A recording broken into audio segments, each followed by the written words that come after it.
Sir అందరు బాగా లైట్లో నిలబడండి సార్. మధ్యలోండి సార్.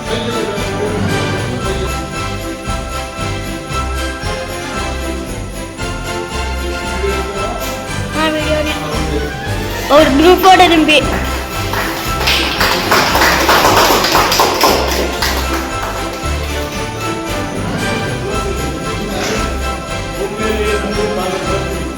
సార్ ముందుగా మనం సరే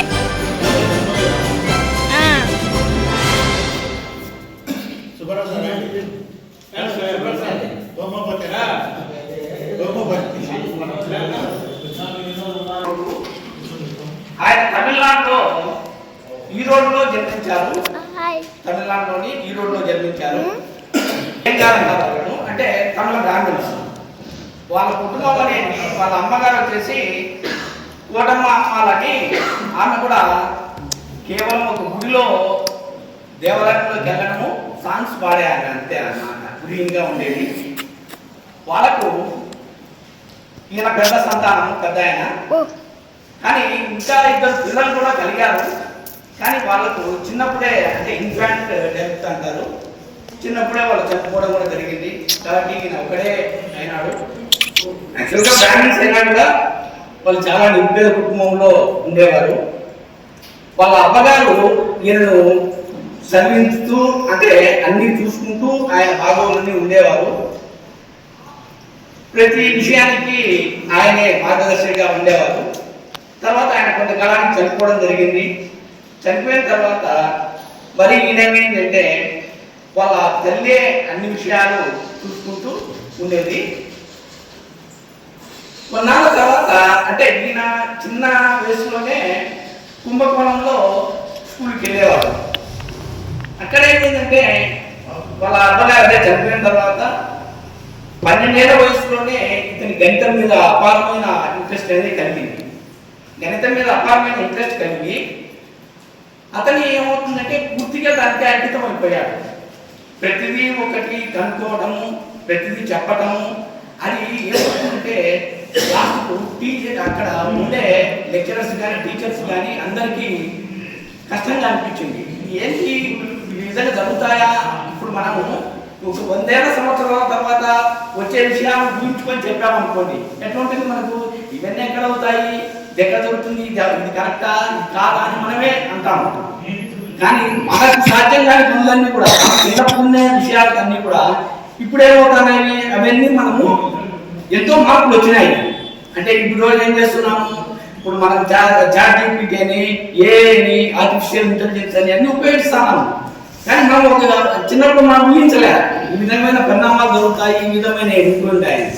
కానీ ఆయనకు ఆ విధంగా ఉండడంతో తర్వాత ఏం చేశాడు, మెడ్రాస్ వచ్చాడు. అంటే వాళ్ళ తాత అమ్మ నాయన పిలుచుకొని వచ్చి ఉంచాడు. ఆయన వాళ్ళ తాత వచ్చేసి కోర్టులో పనిచేసేవాడు. ఆయన జుడిషియల్ డిపార్ట్మెంట్లో పనిచేసేవాడు. అయితే ఇతనికి ఏమంటే స్కూల్కి వెళ్ళాడు. స్కూల్కి వెళ్ళకుండా ఏదో అక్కడ తిరగటము ఉంటే అతని కోసం మనిషిని పెట్టి అక్కడ పంపించేవాడు. ఆ పంపించేవాడైనప్పుడు ఈయన ఏమవుతుందంటే అక్కడ చదువుకోకుండా కేవలం మ్యాథమెటిక్స్ సొంతంగా చేసుకోవడము, అవన్నీ చెప్పడము, కేంద్రము జరుగుతుంది. అది 12 ఏళ్ల నుంచి అక్కడ స్టార్ట్ అయిపోయి నెక్స్ట్ మళ్ళీ ఎఫ్ఏ చేరాడు. అక్కడ చేస్తే అన్ని సబ్జెక్ట్స్ మ్యాథమెటిక్స్ ఒకటి పాస్ అయ్యాడు. అప్పుడు మనకి ఈ మ్యాథమెటిక్స్ అనేది ఏంటి అనేది అతనికి ఇంకా ఉత్సాహం పెరిగింది. దాని మీద జరిగి పచ్చాయప్ప కాలేజ్ అని ఫేమస్ మన చెన్నైలో దాంట్లో చేరాడు. చేరి అక్కడ ఉండే మొదలయ్యారనే ప్రొఫెసర్తో ఆయన డీలింగ్స్ పెట్టుకొని ఈయన రాసిన మ్యాథమెటిక్స్ స్క్రిప్ట్లన్నీ కూడా ఆయన చూపించేవాడు. ఆయన చదివేవాడు, ఆయన చూసేవాడు. ఇంత పరిజ్ఞానం ఇప్పుడే ఉంది, ఎట్లా వచ్చింది అనుకొని ఆయన ఆశ్చర్యపోయి కొన్నాళ్ళైన తర్వాత ఏం చేశాడంటే ఆయన రామచంద్రరావు అని నెల్లూరు జిల్లా కలెక్టర్గా ఉన్నాడు. ఆయన ఆ నెల్లూరు జిల్లా కలెక్టర్గా ఉంటే అతని దగ్గరికి పంపించాడు. చిన్న ఉద్యోగం కోసం పంపించాడు. నీకింత అపారమైన తెలివితేటలు మ్యాథమెటిక్స్లో ఉన్నాయి, నువ్వు ఈ ఉద్యోగానికి నువ్వు పనికిరావు, నువ్వు చేయాల్సిన అవసరం లేదు అని చెప్పాడు.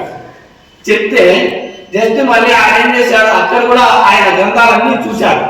ఆ కలెక్టర్ కూడా ఎటువంటి కలెక్టర్ అంటే ఆయన మ్యాథమెటిక్స్ మొత్తం త్రోడ్ జనరల్ ఉంటుంది ఒకటి. జనరల్ అంటే మంత్లీ ఒక పబ్లిష్ చేయడం ఉంటుంది. ఆ పబ్లిష్ చేసే జనరల్కు ఆయన అధ్యక్షుడుగా ఉన్నాడు. అప్పుడేం చేశాడు, ఈయన రాసిన అన్ని ఏవైతే సిద్ధాంతాలు నిరూపించడము చేయడము ఇవన్నీ చేసినవి అన్ని కూడా ఆయన అన్ని సేకరించుకొని అవన్నీ కూడా ఆ జనరల్స్ లో ప్రకటించినాడు. అంటే ఆ బుక్స్ లో ఆ జనరల్ నెలలో వస్తుంది, ఆ జనరల్ లో ప్రకటించినాడు. ప్రకటించినప్పుడు ఈయనకి ఏమవుతుందంటే అవి మళ్ళీ కేంబ్రిడ్జ్ యూనివర్సిటీకి వెళ్ళారు. కేంబ్రిడ్జ్ యూనివర్సిటీకి పోయాయి. అక్కడ ఉన్న ప్రొఫెసర్ ఆయన ఆ ప్రొఫెసర్తో ఇవన్నీ చూసి అక్కడికి రమ్మని చెప్పి కూడా జరిగింది. ఆ లోపల ఏం చేశారంటే వాళ్ళ నాన్న ఏమంటున్నాయంటే వీడు గంటగా మ్యాథమెటిక్స్ చదివి పిచ్చోడు అయిపోతాడనేసి మ్యారేజ్ చేసేసారు ఇక్కడ. అప్పుడు ఈ ఇయర్ కూడా ఎప్పుడంటే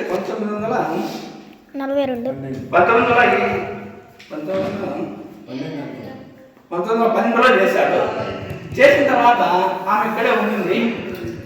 కానీ ఇక్కడ ఏం చేశాడంటే అతనికి కేంబ్రిడ్జ్కి ఆహ్వానం వచ్చింది. అప్పుడే 1900 వచ్చిన తర్వాత అతను కేంబ్రిడ్జ్ విశ్వవిద్యాలయానికి పోయి అక్కడ కూడా పరిశోధన చేస్తూ ప్యూర్ వెజిటేరియన్ అతను.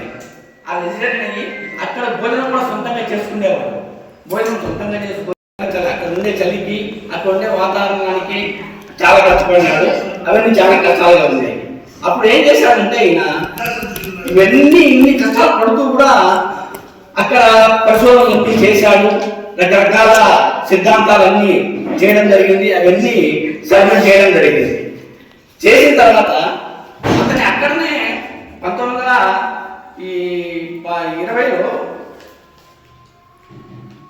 1920లో ఆయన చనిపోవడం జరిగింది. అంటే 32 ఏళ్ళ వయసులోనే ఆయన చనిపోవడం జరిగింది. అప్పుడుకి అక్కడ వెళ్ళిన తర్వాత 1919లో కేంబ్రిడ్జ్ యూనివర్సిటీలో ఉన్నప్పుడే అతనికి అనారోగ్యం పాలయ్యాడు. అనారోగ్యం పాలైపోయి అప్పుడు హాస్పిటల్లో ఉన్నప్పుడు ఆ కేంబ్రిడ్జ్ హార్డీ అనే ఒక ప్రొఫెసర్ ఆయన దగ్గరికి వెళ్తాడు. ఆయన దగ్గరికి వెళ్ళి పరిస్థితిలో ఉన్నా కూడా ఒక నెంబర్ చెప్తాడు. Taxi number. ఆ ట్యాక్సీ నెంబర్ ఏంటంటే 1729. మరి ఆ నెంబర్ గురించి నాకు ఏదో ఇంత ఇంట్రెస్ట్గా లేదు. ఆ నెంబరు ఏంటి దీని గురించి అని అడుగుతాడు రామానుజన్. ఆయన అడిగినప్పుడు ఆయన ఏం చెప్తాడంటే ఇది ఒక పెక్యులర్ నెంబర్ అండి. ఈ నెంబర్కు మీరు దీని గురించి ఆలోచించాల్సిన అవసరం లేదు. ఎందుకంటే అది 1 క్యూబ్డ్ ప్లస్ 10 క్యూబ్డ్ అనేదానికి 12 క్యూబ్డ్ అనేదానికి ఒకటే వస్తుంది. తర్వాత ఇంకొకటి ఏంటంటే 9 క్యూబ్డ్ ప్లస్ 10 క్యూబ్డ్ అని రెండింటికి వస్తుంది. అటువంటి సంఖ్య కనిష్టంగా తక్కువగా ఉండేది అది ఒక్కటి మాత్రమే అని చెప్తాడు. అప్పటికి కూడా అంత అనారోగ్యంగా ఉన్నా మంచంలో ఉన్నా కూడా ఆ విధంగా చెప్పాడు. అది 1919లో జరిగింది. తర్వాత 1920లో ఇండియాకు రావడం జరిగింది. ఇండియాకు వచ్చిన తర్వాత ఆయన మరణించడం జరిగింది. ఈ వయసు అంటే 100 సంవత్సరాల పైన అయినా కూడా ఈ రోజు కూడా ఆయన సిద్ధాంతాల గురించి అంటే పై అనే ఒక వాల్యూ ఒకటి వస్తుంది మ్యాథమెటిక్స్లో. ఆ పై అనే వాల్యూ గురించి కానీ తర్వాత ఆల్గారిథం అంటారు కంప్యూటర్స్లో. ఆల్గారిథం ఆ ఆల్గారిథం అనేది కూడా ఆయన ఆధారంగానే ఈ రోజు కూడా దాని మీదనే పనిచేస్తూ ఉన్నారు. కానీ 100 సంవత్సరాలు అయిపోయినాక అది జరుగుతూనే ఉంది.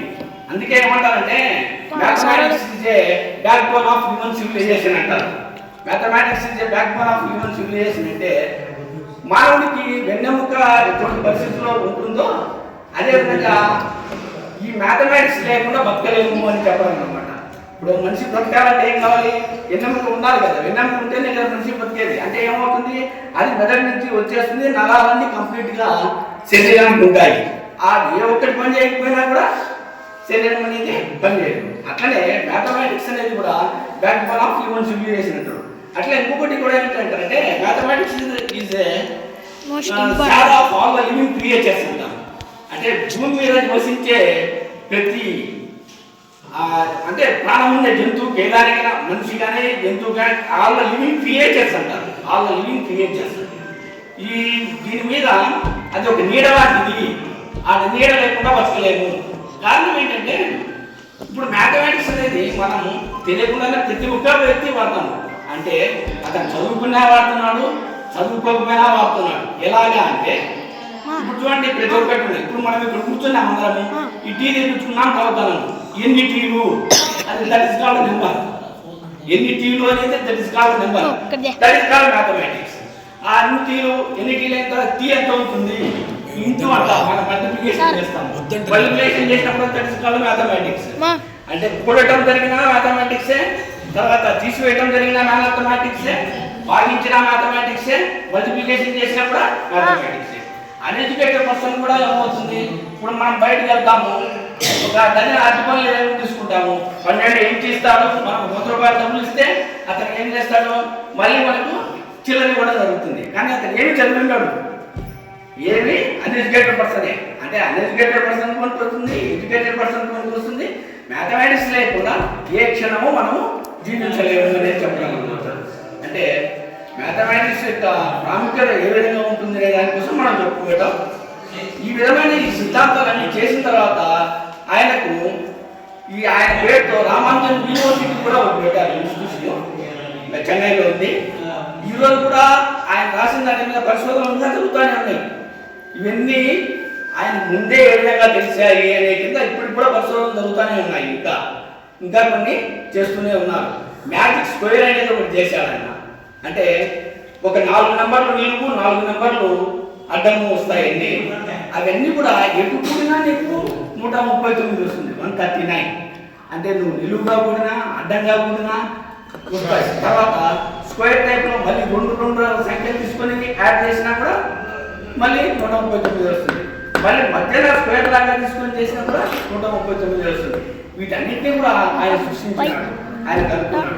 అంటే ఏంటంటే ఇప్పుడు కూడా నేను అనేది ఏంటంటే కారణం ఏంటంటే మనం చెప్పుకోవడం ఏంటంటే ఇప్పుడు మన పిల్లలు కానీ, అంటే మన పిల్లలు అంటే పెద్దలు అనుకోండి, మన వాళ్ళకు కూడా మ్యాథమెటిక్స్ అనేది అవసరము.